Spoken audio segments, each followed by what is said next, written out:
Everyone can take their seats, please.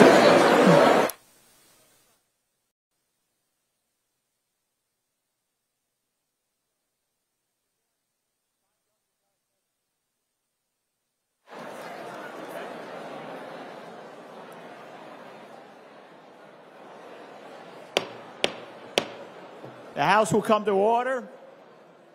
Everyone kindly take your seats. Thank you.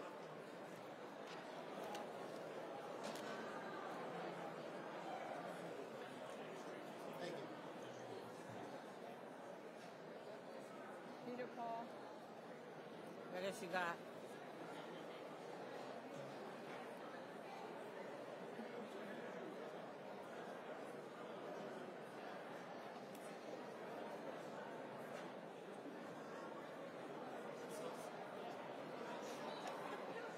Senator.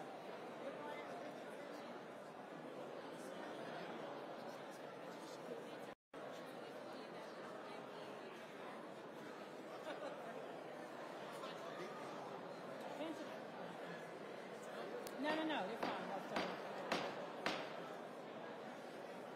Well, everyone, please come to order. Everyone, please take your seats.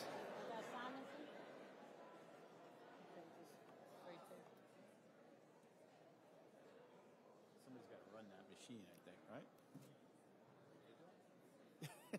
No.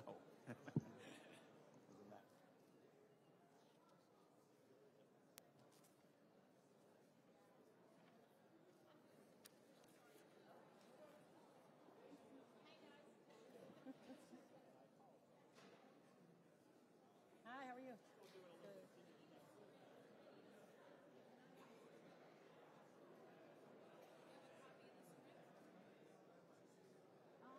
I need this one. Does anybody else have a script?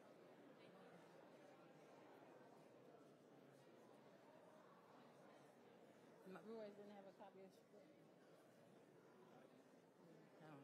Anyway, I'm like, I can't give you this one. Get out of reason. I think she did. Yeah. Okay. I'm sure Carmen sent it. Sure. No.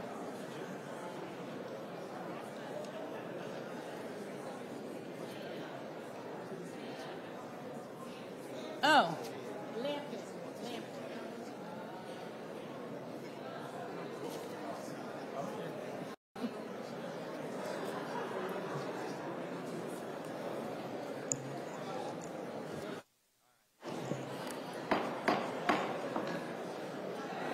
The House will come to order. Sergeant at Arms, please notify the members of the quorum call. Members, please take your seats. Good afternoon, everyone. Happy New Year.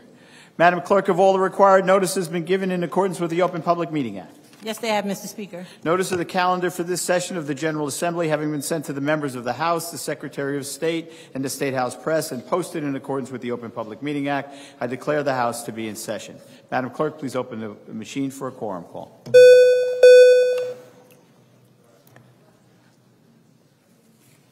Madam Clerk, please close the machine and take a tally. Mr. Speaker, you have 67 members present. You have a quorum. Resolution on the clerk's desk. Motion by Majority Leader Greenwald that the Assembly adopt Senate concurrent resolution calling for a joint legislative session to receive the State of the State message from the Governor. Majority Leader Greenwald moves that the resolution, seconded by Speaker Pro Tem Wemberly. All those in favor signify by saying aye. Opposed, nay. The ayes have it. I recognize the Senate Majority Leader from Essex County, representing the 29th District, Senator Teresa Ruiz. Senator. I move that this joint session of the 221st Legislature does now come to order. Majority Leader Greenwald. Mr. Speaker, I move the resolution. Majority Leader Greenwald seconds the resolution. All those in favor signify by saying aye. Opposed, nay. So moved. I'm advised by the Secretary of State and the Clerk of the General Assembly that a quorum is present at this joint session. Please rise for the invocation to be delivered by Father Chase Danford from the Trinity Church in Asbury Park, New Jersey.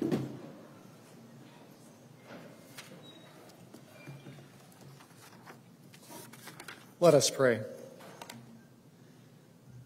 O God of many names and who is beyond all naming, O Spirit of life, and light and love. We come before you this day in prayer for the state of New Jersey and our nation. We ask your blessing upon Governor Phil Murphy and First Lady Tammy Murphy. Bless the leaders here in this chamber and all public servants in New Jersey, across our nation, and around the world. Give them inquiring and discerning hearts and minds, that they may seek the truth, protect the vulnerable, and strive for the well-being of all people.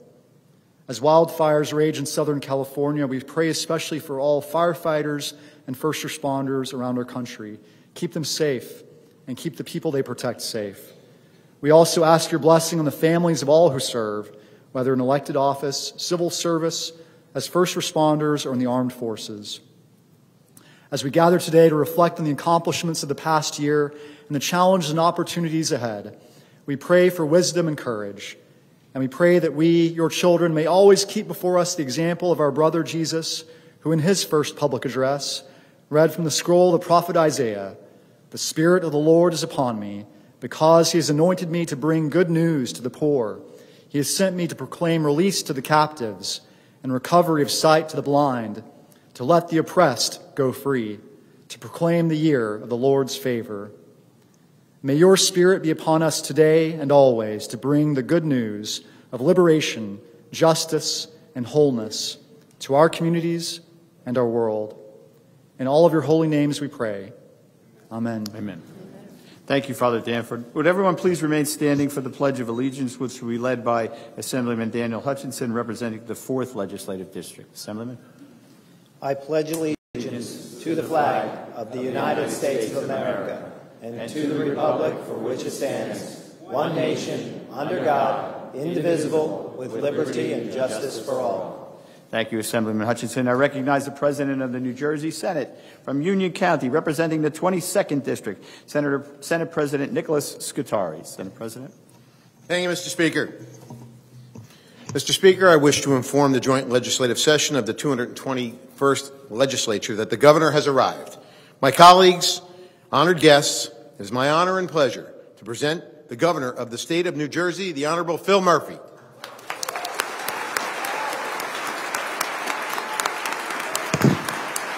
Maybe he has arrived.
Let's go.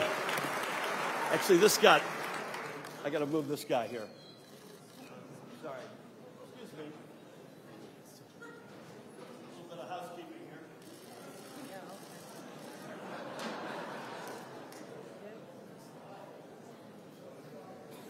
That'll do. Everybody good? Let's go. Lieutenant Governor Way. Senate President Scuteri.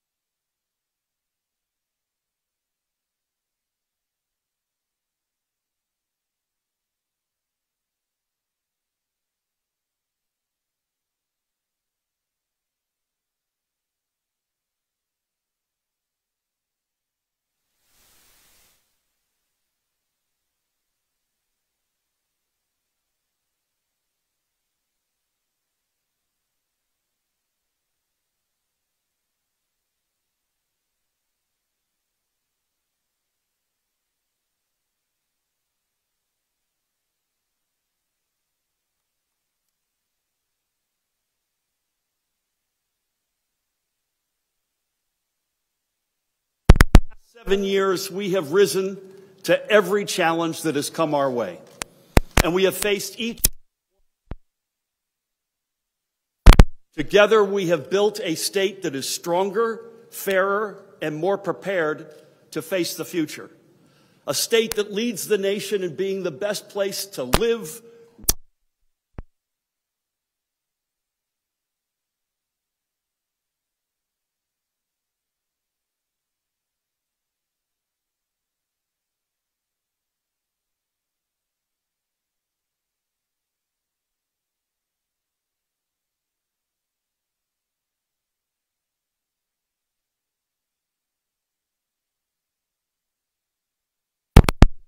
by raising wages for working New Jerseyans and bringing new industries and new jobs to every corner of our state. So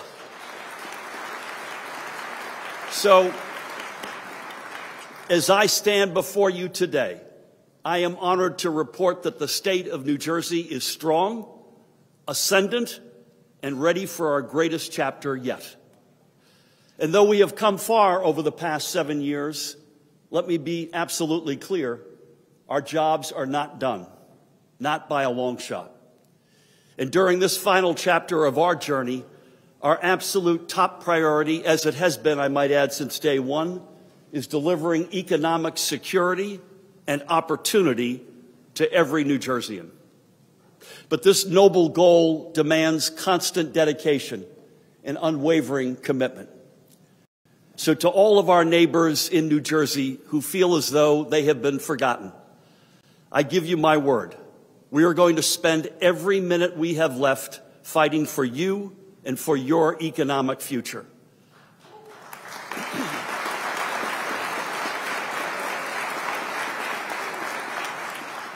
I have your back.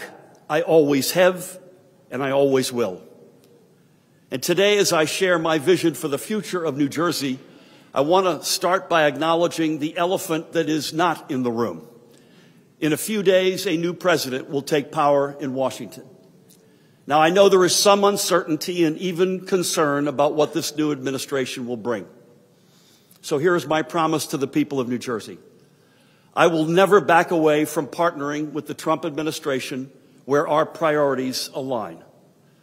But just as importantly, I will never back down from defending our New Jersey values if and when they are tested.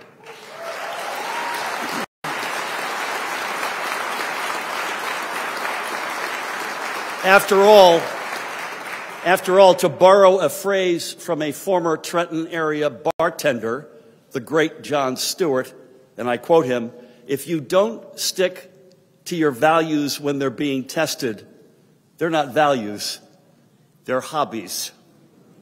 In New Jersey, our values are who we are. So if you respect us, we will respect you in kind, and we will always work together in good faith. But if you try to attack our people or our values without cause, make no mistake, we will fight back even harder.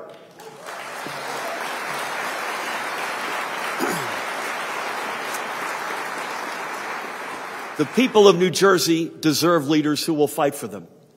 And that is especially true at a time when millions of our neighbors are feeling anxious and unsure about their economic future. Today, there are far too many Americans living one missed paycheck away from economic catastrophe, and New Jersey is no exception. It is a reality that keeps parents up at night and keeps the American dream out of reach. I know these challenges because they're the very same challenges that my own family faced when I was growing up. For my parents, no matter how hard they worked, they could never shake the fear that they were always one bad month away from losing everything. And those struggles shape every part of who I am today.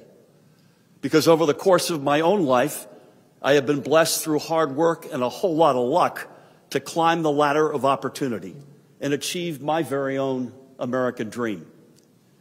And the reason I ran for this office in the first place was to help every New Jerseyan achieve their own American dream.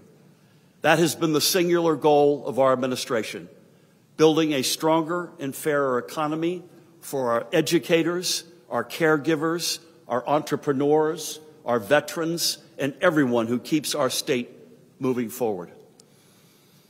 So with 12 months to go in our administration, I know some may think this would be the time to kick back, relax, pat ourselves on the back for a job well done. But today, I have a very different message. I'm not done yet, and we're not done yet.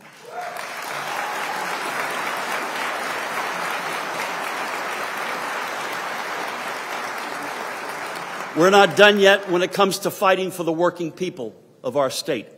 And over the next year, we're going to fight to ensure that every New Jerseyan has a fair shot at a brighter future. With the help of everyone in this chamber, we're going to leave our state and our children a state that is better than we found it. And this mission begins where it always should, investing in the economic security of our families. As elected leaders, we must contend with an inescapable truth that there is a fundamental difference between a growing economy and an economy that helps families grow. And today, the reality is that everyday life is too difficult for our nation's working families. While the stock market is soaring, including today, the cost of living, from groceries to housing, has skyrocketed. And here in New Jersey, as anyone will tell you, one of the biggest costs holding our families back is property taxes. That is precisely why, under our administration, we have provided more than $14 billion in direct property tax relief to New Jerseyans through the Anchor program and other initiatives. In other words, together, with the help of everyone in this room, and I might add under the tremendous leadership of Senate President Nick Scutari and Speaker of the General Assembly Craig Coughlin, I don't know where we'd be or where I'd be without them, we have collectively provided more property tax relief to the people of New Jersey than any administration in our history.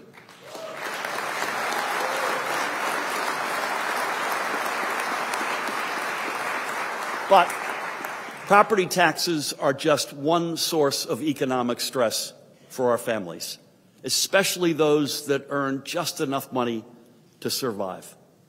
When we entered office, there were hundreds of thousands of New Jerseyans who were earning a minimum wage that was nothing more than a starvation wage. That is unjust, period. And it is why, during our first term, I worked with you all to raise our state's minimum wage. And now, as of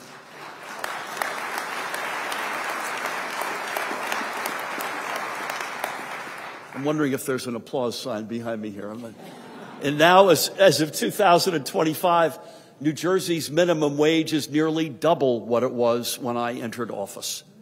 At $15.49 an hour, we are ensuring that our working neighbors can afford basic necessities like food and housing. But let's also be clear that these folks are not living a life of luxury, but they are living a life with less uncertainty and greater dignity. And let's remember, when we first called for raising the minimum wage, there were many who said doing so would devastate our economy and hurt the very people we were trying to help. But now, almost 6 years later, we can say unequivocally a higher minimum wage has not held our economy back. Instead, it has made our economy one of the strongest in the entire region. That's what happens when you rebuild New Jersey's economy from the bottom up rather than the top down. A stronger working class always leads to a stronger economy for all of us.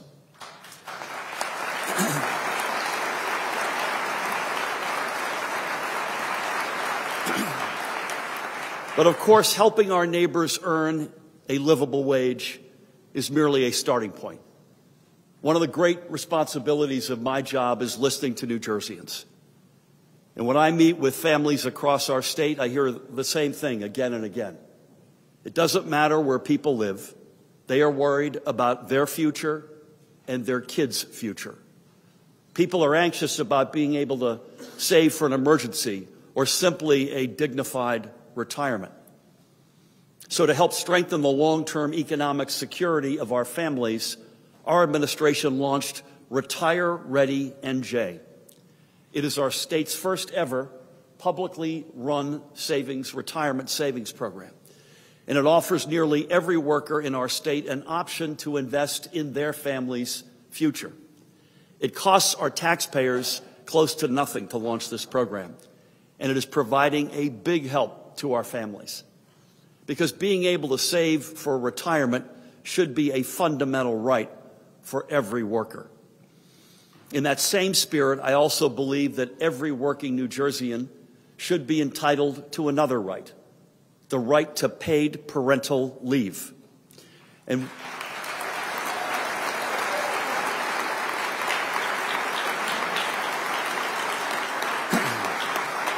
with that in mind, I am proud to announce that our administration will be taking a new step as part of First Lady Tammy Murphy's Nurture NJ initiative to strengthen the economic security of our state's families.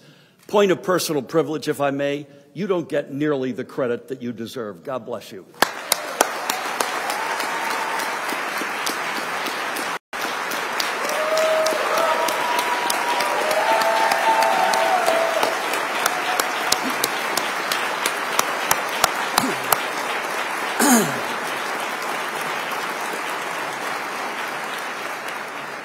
I slipped everybody a 20. Love you. Starting this year, we will introduce a new paid parental leave policy for the tens of thousands of public servants who work in state government. This will ensure that these workers can continue earning a full salary while caring for a newborn during one of the most crucial stages of development.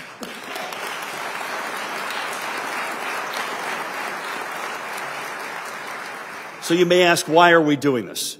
Because nobody should ever have to sacrifice their economic security in order to be a present and engaged parent. And while we are providing this new benefit to our state's public sector workers, we hope that it will become a new norm for all of our state's workers in every sector and every industry.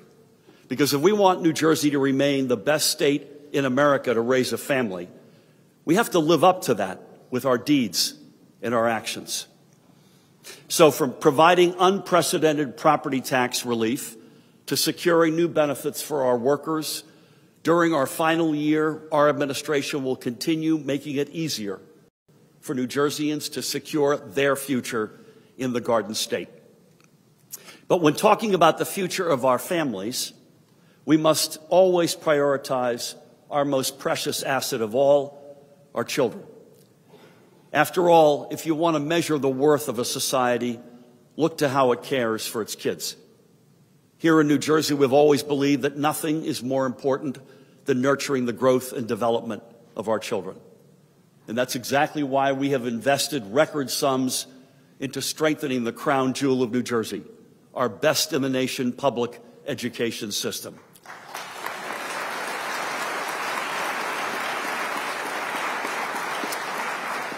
With our most recent budget, we became the first administration in history to fully fund New Jersey's school funding formula.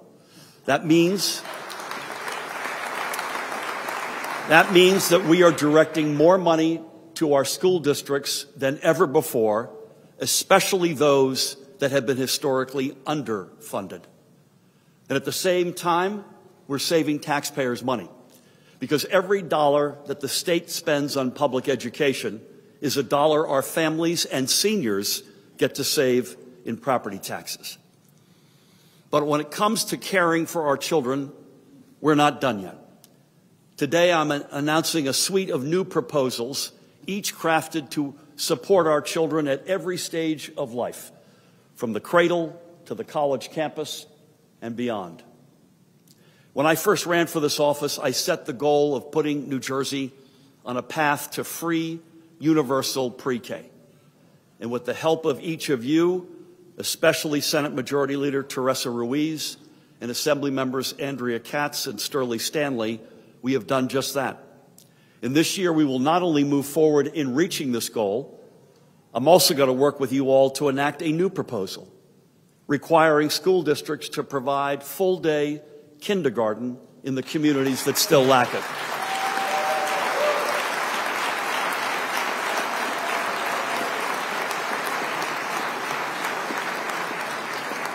Now, to be sure, the vast majority of our state school districts already offer a full-day kindergarten.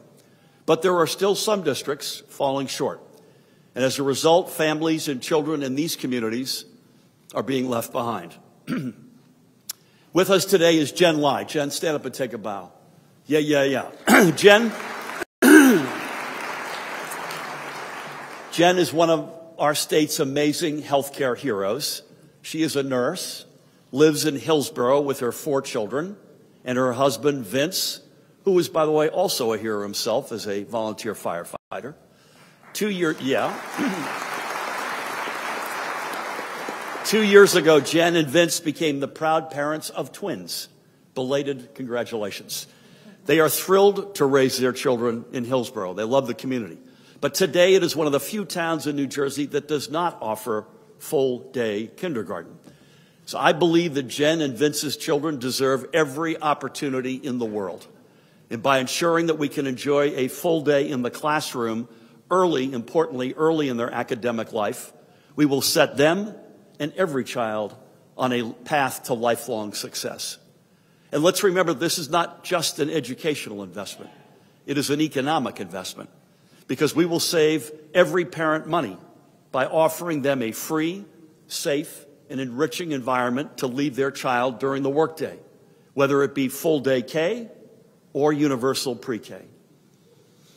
And when we talk about setting our children on a path to lifelong success, we must also ensure that our students are getting the most out of the classroom. Unfortunately, as I can attest as a parent, in recent years we have seen a new obstacle emerge when it comes to our children's education: cell phones. I hope they don't throw one at me over here. Today, our children are inundated with screens. And if you ask just about any educator, they will tell you that mobile devices are a distraction in the classroom, that they are fueling a rise in cyberbullying, and they are making it incredibly difficult for our kids not only to learn, but to retain the substance of what they learn. Honestly, is it any surprise that the rise in smartphone usage has coincided with a growing youth mental health crisis? Of course not. And I, for one, am not going to sit back as our kids suffer. So today, I am officially announcing my support for a new proposal that will direct school districts across New Jersey to adopt policies that ban cell phones for our K through 12 classrooms.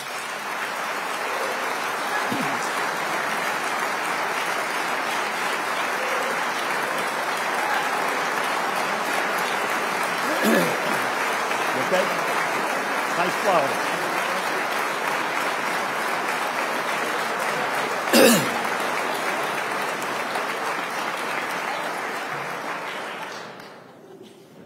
And by doing so, we will help establish phone-free schools.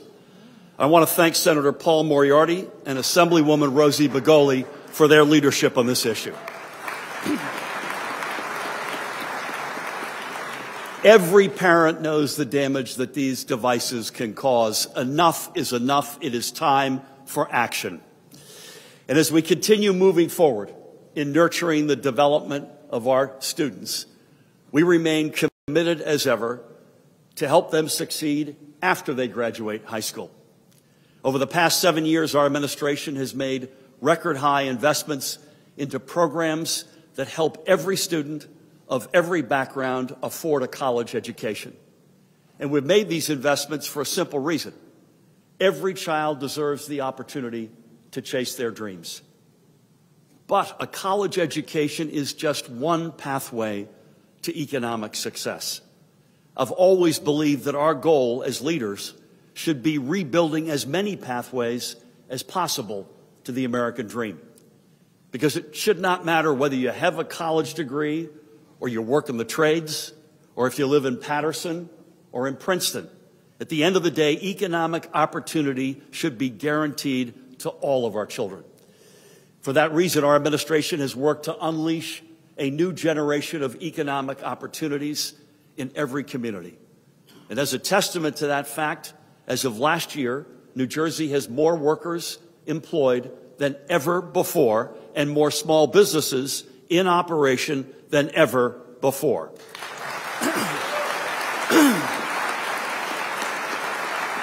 And while I'm at it, I might add that we are growing and fast. In fact, over the past year, New Jersey has emerged as one of the top 10 fastest growing states in the country. And we are only one of 2 states in the entire Northeast to make the list.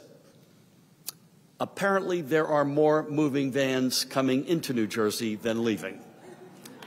Sorry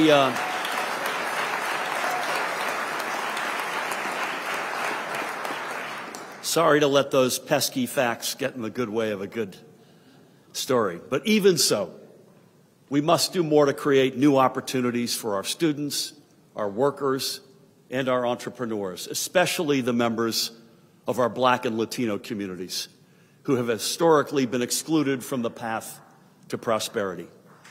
And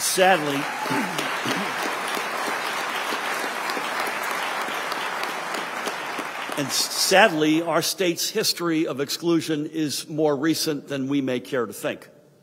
Last year, our administration published the most comprehensive disparity study in New Jersey's history.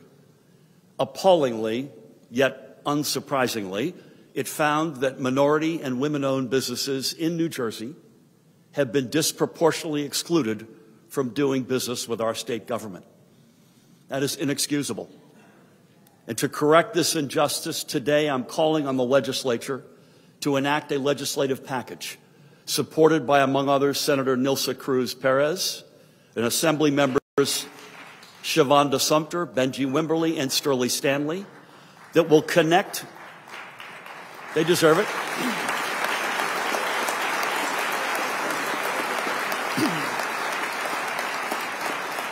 That will connect our state's family-owned businesses with new public contracting opportunities.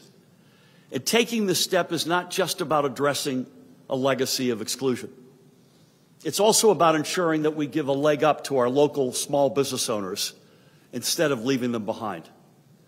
With us today is one of our state's phenomenal business owners, Brian Grant. Brian, stand up and take a bow.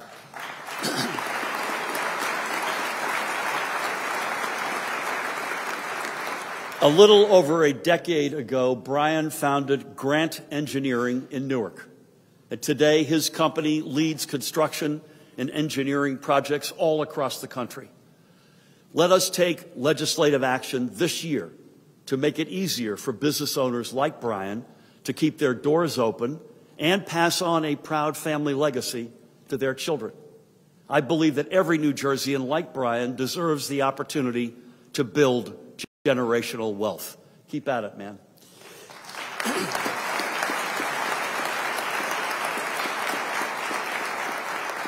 And we all know this, but one of the biggest barriers our families face when it comes to building wealth is the skyrocketing costs of housing. And that is why last year our administration worked with all of you to pass the most sweeping affordable housing legislation in more than 40 years.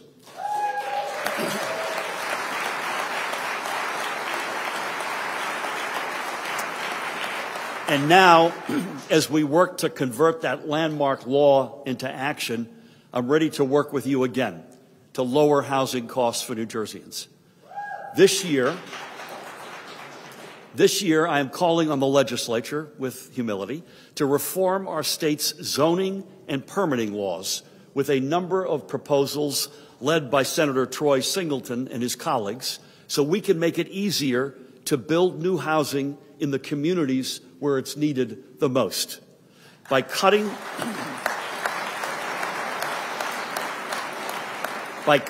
red tape and easing outdated restrictions, we can build potentially thousands of new affordable housing units over the next decade. And this is absolutely essential to helping our families access new opportunities to improve their economic well-being.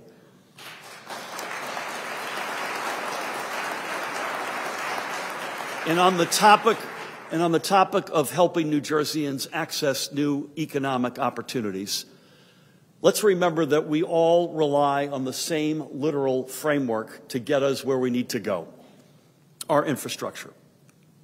Under our administration, New Jersey has embarked on a historic undertaking to both rebuild and reimagine our entire transportation system. We have created new dedicated funding streams to support the future of NJ Transit. And by the way, we didn't mooch off our neighbors to meet our fiscal needs.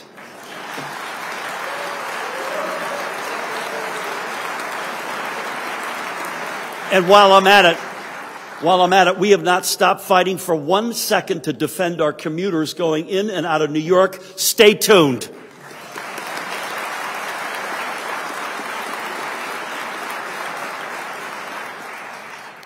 Had to get that off my chest. Our administration has also secured billions of dollars in federal funding to complete the Hudson River Tunnel project, which will both reduce traffic delays and double the number of one-seat rides to and from Manhattan. So in sum, we are finally building the world-class transportation system that our families deserve. But we're not done yet. This year, Commissioner Fran O'Connor and I are going to work with all of you to make New Jersey's roads safer for drivers, pedestrians, and everyone who calls the Garden State home. As part of this effort, by the end of this year, we are going to overhaul our state's 10 most dangerous intersections to keep our families safe and to help prevent avoidable tragedies. And we are also going to work to enact legislation introduced by Assembly members Lisa Swain, Dave Bailey, and Heather Simmons to update our driver education programs to focus on cyclist and pedestrian safety.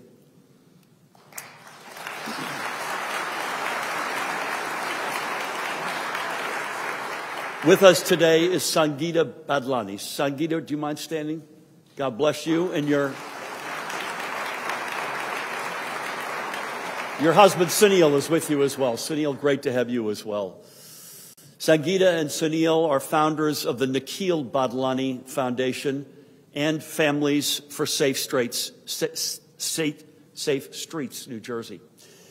In 2011, Sangeeta's and Sunil's precious son, Nikhil, tragically lost his life in a car crash. He was just 11 years old.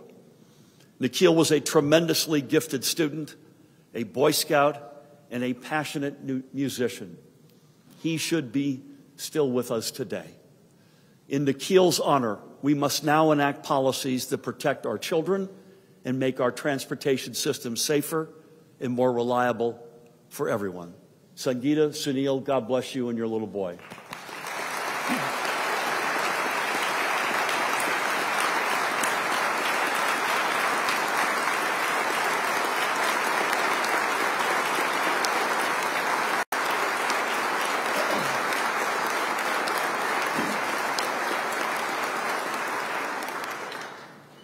And our commitment to reimagining New Jersey's transportation system is also reflected in our commitment to reimagining our economy. In fact, one of the hallmarks of our administration has been restoring our state's reputation as a bedrock for revolutionary innovation. And we've made this a priority not simply for the sake of economic growth, but certainly that, but it's because as new industries like generative AI and clean energy take root in the Garden State, so too do opportunities for our workers and students to find their place in the economies of tomorrow.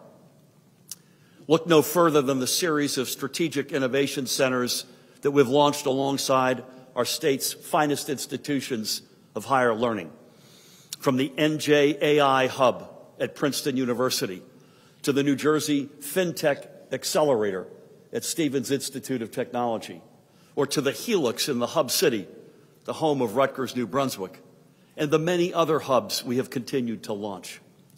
With each one of these innovation centers, we are bringing together our students, industry leaders, and innovators to shape the future of technology. And unlike previous generations of leaders who made decisions based only on the here and now, we are proud to be building not just the New Jersey of 2025, but the New Jersey of 2035 and beyond. With us today is one young innovator who is helping make that future a reality. Tom Steen. Tom, stand up and take a bow.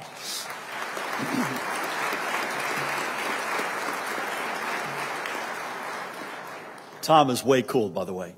He is the co-founder and CEO of Plant Hopper, a startup based in Asbury Park, greetings, by the way, that is pioneering a revolutionary approach to pest management that aims to protect our environment and our state's farmers at the same time.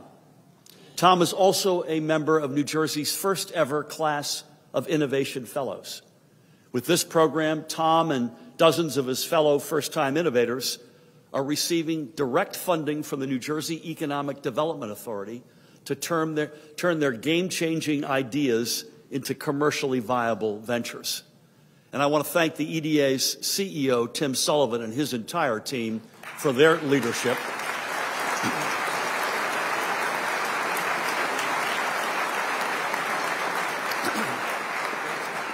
For their leadership in launching the Innovation Fellows program. So this is just one example of how New Jersey is leading the world in building a stronger and fairer innovation economy, one that creates new opportunities in every city and every town.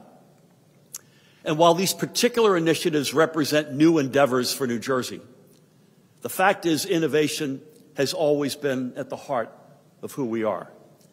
And I believe we should apply that same spirit of innovation to how we solve problems on behalf of the people we serve.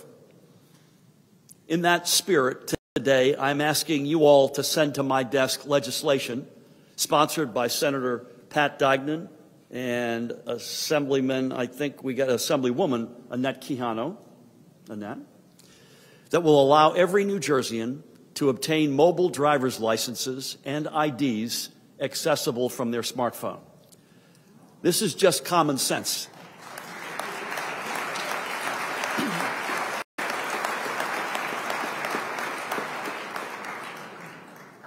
I know what you guys are thinking. You wouldn't be able to do it in the classroom. Mobile driver's licenses allow people to update personal information in real time, like changing their address. And it also means that if you lose your physical license, you'll still have a form of verifiable ID on you at all times. Taking this step will make life easier for the people we serve. And is that not what good government is all about? Making our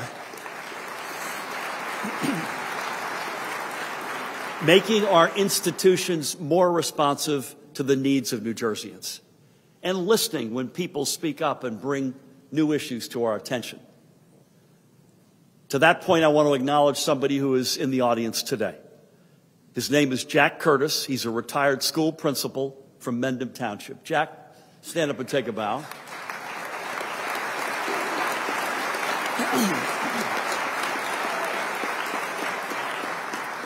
Your wife Mary is with us. Mary, you got to stand up and take a bow. Let's go.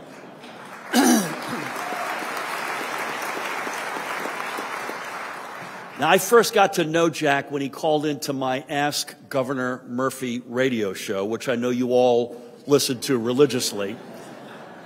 He reached out to voice his concerns about a loophole in our state's tax code. So I invited him to meet with me in my office. Mary came along to keep the conversation going. And I invited Jack to join us today to thank him, because he has raised our attention to a flaw in New Jersey's farmland assessment tax system that allows the wealthiest among us to avoid paying their fair share. That's wrong. If our state's law enforcement officers, veterans, nurses, and other working people are paying their fair share, so too should those at the top of the economic ladder. So this year, I am calling on the legislature to reform New Jersey's tax system with a proposal led by Senator Joe Panaccio and Assemblywoman Ora Dunn to eliminate this flaw once and for all. Now, this topic may seem obscure, but it matters. It shows that we are listening when the people of New Jersey speak up. And at the end of the day, taking this step will ensure our tax system is stronger and fairer for everyone.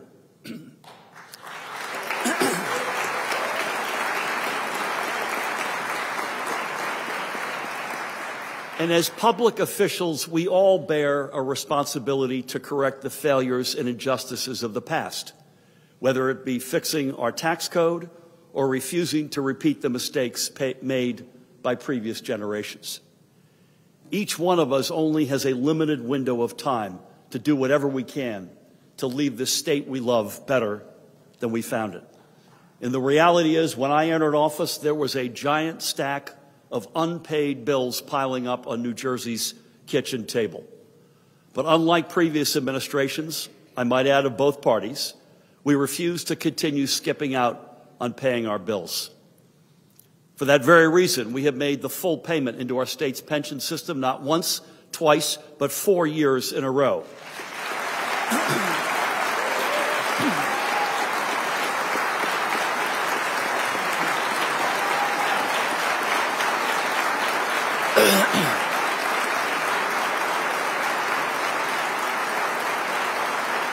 And I might add, for the first time in a quarter century, we've also restored full funding for our public education system, our public transit system, and other vital public programs on which our families rely. And by keeping these promises, we have also restored trust in Trenton's fiscal leadership. Because after decades of drowning in a sea of credit downgrades, New Jersey has been buoyed over the past 7 years by a new wave of credit rating upgrades. The bottom line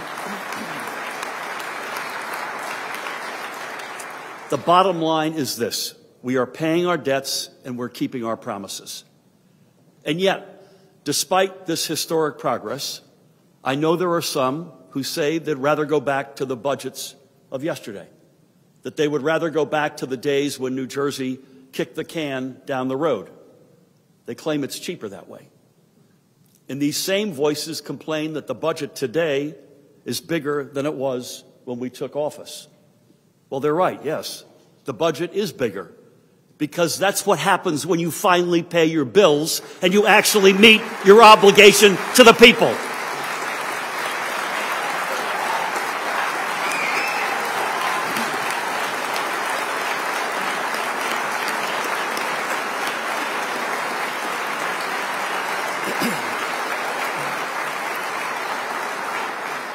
Passing the buck was Trenton's favorite game for far too long. Let me be clear, those days are over and we are not going back.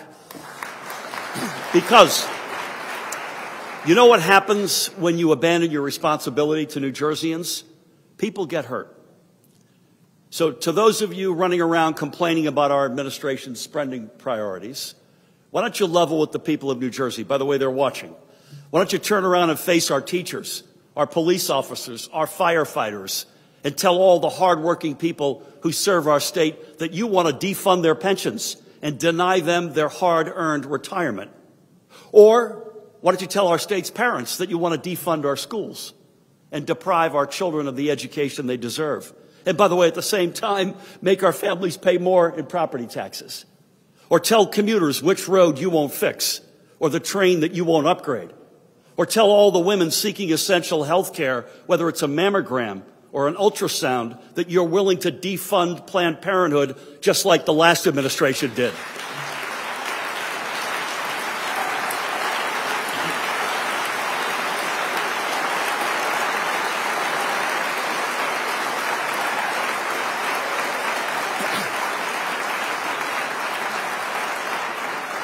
You need to look the people of New Jersey in the eye and tell it to them straight. Because while avoiding hard choices may win an election or two, it always fails New Jersey. It is a short-sighted strategy that costs more and solves nothing. In our administration, we don't raise tomorrow's costs by failing to meet today's challenges. We pay our bills, we meet our obligations, and we never abandon our families. Because the last thing the people of New Jersey need is a deadbeat government.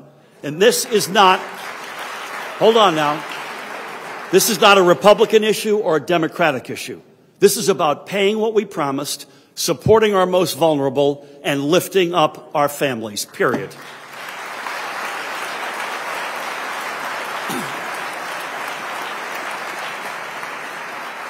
And when we talk about lifting up our state's families, I mean every family. Because one of our most sacred responsibilities as leaders is protecting the fundamental rights and freedoms of every New Jerseyan. That means enacting laws that will ensure our rights are secure, no matter who's in the White House or who controls Congress. Over the past 7 years, we have taken enormous strides in guaranteeing equal rights to all of our neighbors, no matter who they love, where they came from, how they worship, or what kind of health care they need. In just the past year, for instance, we have enacted new legislation to protect people from predatory medical debt collectors. And given the assault on health care freedoms we have seen across the country, especially reproductive freedoms, we cannot slow down now. A couple of years ago, New Jersey worked proactively to protect abortion rights months before Roe was overturned. And now we must further secure our reputation as a safe haven for reproductive freedom.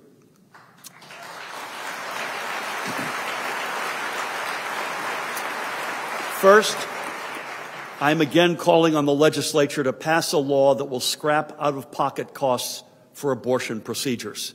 And I want to thank Senate Majority Leader Teresa Ruiz and Assemblywomen Shanique Spate and Lisa Swain for their leadership on this proposal.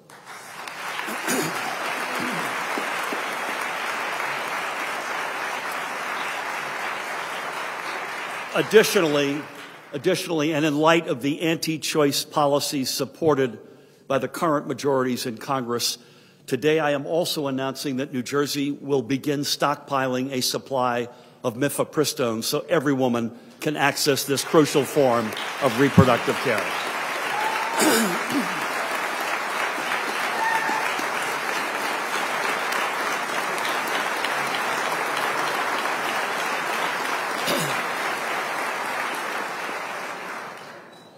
When it comes to protecting fundamental rights, I will not give an inch.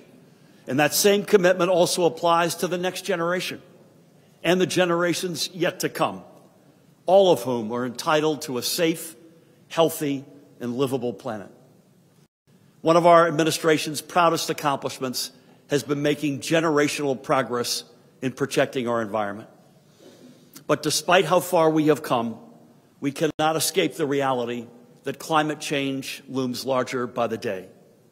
Just a few months ago, New Jersey saw its driest fall season in recorded history, which fueled a series of life-threatening wildfires and pushed our water supply to dangerously low levels. And look at the drought-driven disaster that has befallen Los Angeles. Quick time out here and just say, please keep those people in your prayers. Please do whatever you can to help them get back on their feet. Colonel Callahan and the team and I have reached out to the highest levels in California, the White House, FEMA, to offer our services. I don't know what role we will play but I know at the end of the day, either in the short term or the long term, Jersey will be there for them. Again, I ask you to keep these folks in your prayers and do something if you can. As you know, our administration has already set one of the most ambitious clean energy goals in the entire country, running New Jersey on 100% clean energy by the year 2025.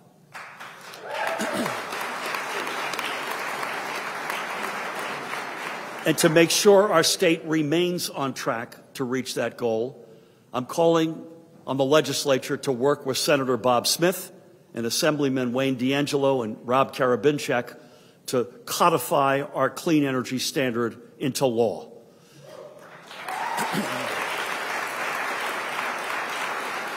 And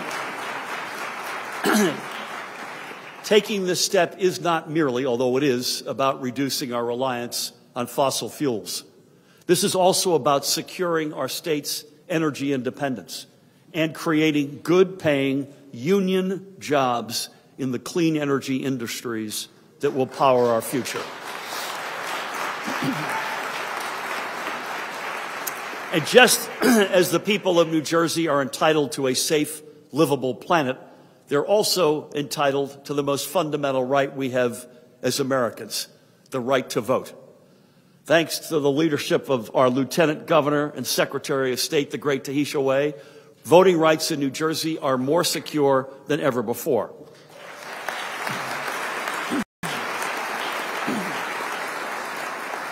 But even so, we have more work to do to expand access to the ballot box.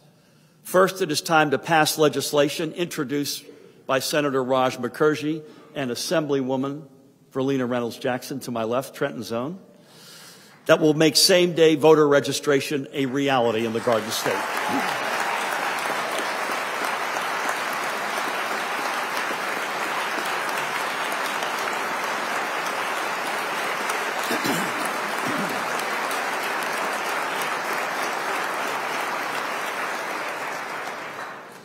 Let's get this done before the end of the year, because nobody should be disenfranchised because they missed an arbitrary deadline. Additionally, today, I'm also reiterating my support for a proposal sponsored again by Senator Mukherjee and Assemblywoman Cleopatra Tucker to expand voting rights in local school board elections to 16 and 17-year-olds.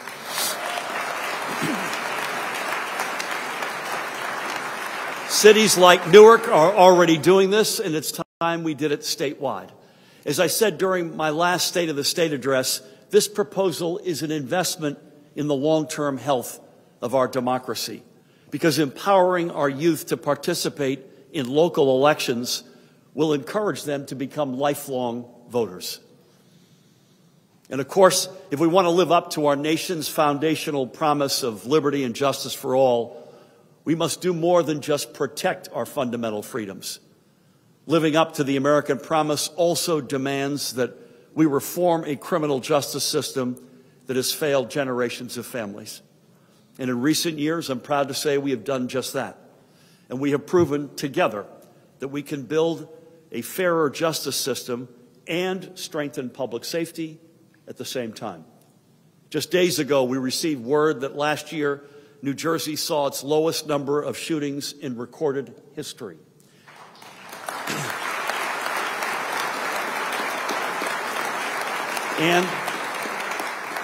And a month before that, our administration reached another historic milestone in building a stronger, fairer justice system, as I announced the first of many rounds of pardons and commutations as part of our groundbreaking clemency initiative.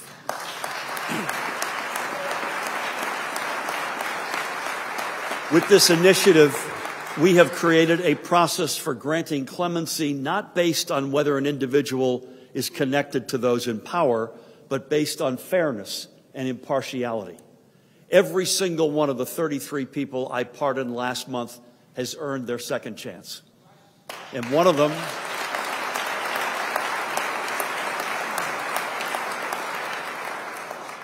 is Abdur Azim, a reentry specialist in the Department of Corrections, and Abdur is with us today. Stand up and take a bow, buddy.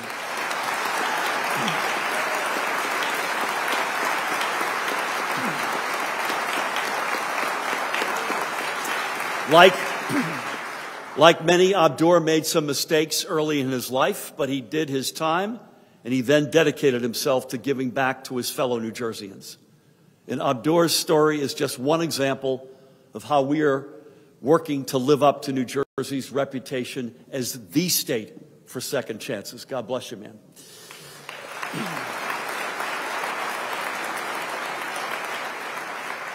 But we have more work to do. Right now, roughly 10% of our state's entire prison population consists of people who are being held behind bars for committing a technical parole violation, like missing a scheduled meeting or forgetting to report a move to another town. Nobody should lose their freedom because of a technicality. For that reason, I'm asking you all to send to my desk a bill led by Assemblywoman Shanique Spade that will reform penalties for technical parole violations. Just by the way, as many other states, including deep red states like Louisiana and South Carolina, have already done. By enacting these reforms, we can uphold our responsibility to restore trust in our criminal justice system and in our system of government more broadly. And is that not what public service is all about? Though each one of us in this chamber occupy different positions of power, we are all united in a common mission, proving to the people of New Jersey that our government works, not just for the wealthy and well-connected, but for the working people who keep our state moving. But our time together in advancing this mission is limited. I am well aware that I have 371 days, to be exact, until I leave office and a new governor takes the baton. To some, that may be welcome news. But to all of us who have the privilege of calling the Garden State home, I say this: I will dedicate every minute we have left to working for you. In New Jersey, we do not move backwards. We do not stand still. We march onward, no matter what obstacles stand in our way. And if the past 7 years have taught us anything, it is that nobody can predict what new obstacles may present themselves. Some are terrible and tragic. Who would have thought 7 years ago that we would soon be hit by a once-in-a-century pandemic? Or that we would see 2 full-on wars break out on the other side of the globe, but each with deep and personal ties to so many here in New Jersey? Or that we would see the highest rate of inflation in over 40 years? But in the midst of these unforeseen challenges, we've also scored victories that few could have ever predicted. I mean, who would have thought 7 years ago that New Jersey would soon become the entertainment capital of America with the help of household names like Netflix? Or that we would, easy now, or that we would reemerge, got to keep my family going here, or that we would reemerge as the medicine chest to the world with more engineers and scientists per capita than anywhere else on the planet.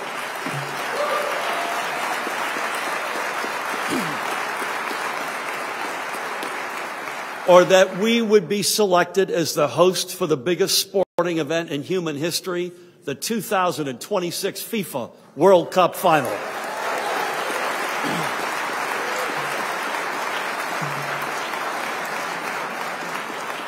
It all goes to show that from the good to the bad, you can never predict the future. Instead, to borrow an old phrase that we understand Abraham Lincoln used a lot, and I quote, "The best way to predict the future is to create it."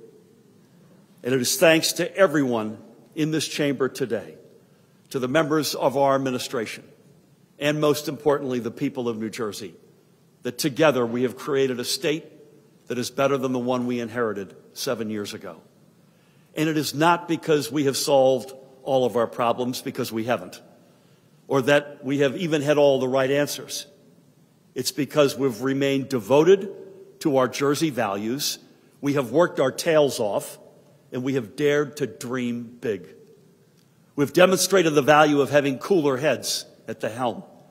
Because in a world where uncertainty is the new norm, clear thinking, fact-based leadership, and good faith collaboration will be our salvation. And that is how we will keep leading during our final year, with an unshakable determination to better the lives of the people we serve.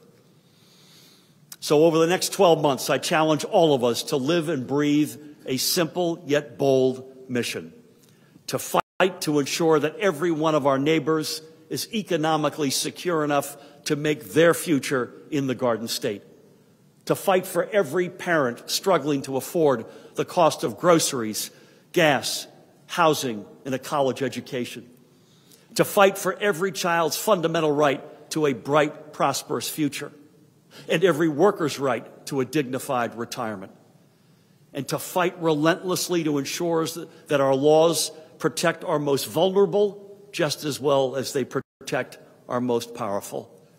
Because the vision has always been a stronger and fairer New Jersey, nothing less. In 7 years as your governor, I've come to understand so much about our state. We don't try, we triumph.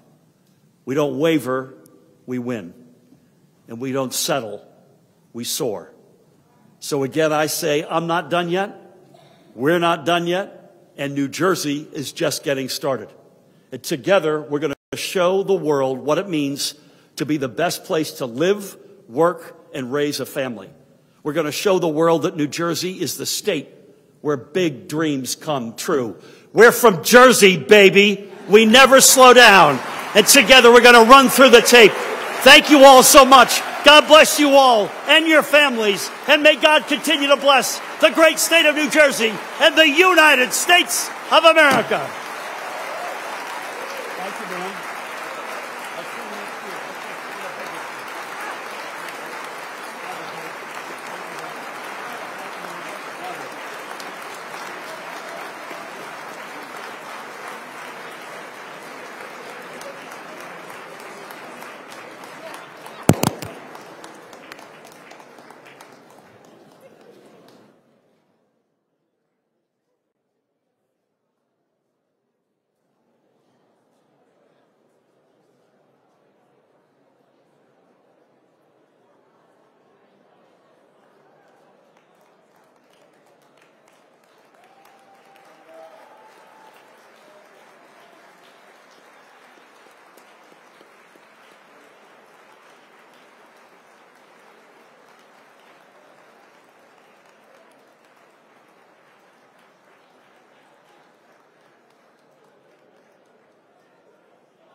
While the governor leaves, if everyone would please remain standing for the benediction. I'm going to call on Reverend Dr. Charles Boyer, pastor of the Mount Zion A&E right here in Trenton. Just, Reverend Boyer, let's give the governor a chance to. Our God, we've gathered today to seek your guidance and blessings upon this assembly, the senators, the cabinet officials, and this vision set forth during the State of the